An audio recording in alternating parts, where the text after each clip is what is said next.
hər bir kəs Allahın dininə dəvət etməkdə həris olmalıdır. Yəni bu dini dəvət etmək alimlərə, tələbələrə tək qalmayıb. Təbii ki, onların məqsədi böyükdür, öhdəlikləri daha çox. Lakin bir sıra bir müsəlman ola, sən də Allahın dininə yardım edə bilərsən. Bu dinin, bu dəvətin yayılması sənin də payın ola bilər. Hər bir kəs, elə bir metod var ki, onu deyəcəyim, xüsusi bir metoddur. Bunu hamı eləyə bilər, qardaş, hamı. Yəni burada səndən böyük bir güc, qüvvət, maddiyyat tələb eləmir.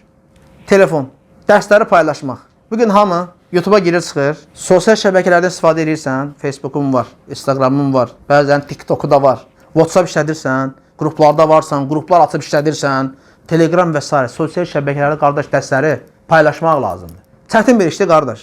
Yəni tələbənin, alimin gördüyü işdən çox asandır işdir, düzdür? Alim tələbədir, dərsə hazırlayır, çalışır. Yəni sənin işin çətindir bu anda, yoxsa onun işi. Təbii ki, alimin tələbənin işi sənin işindən daha çətindir dəvət məqamında. Bunu hər bir müsəlman başa düşməli, qardaşım. Mən də Allahın dininə dəvət etmək istəyirəm.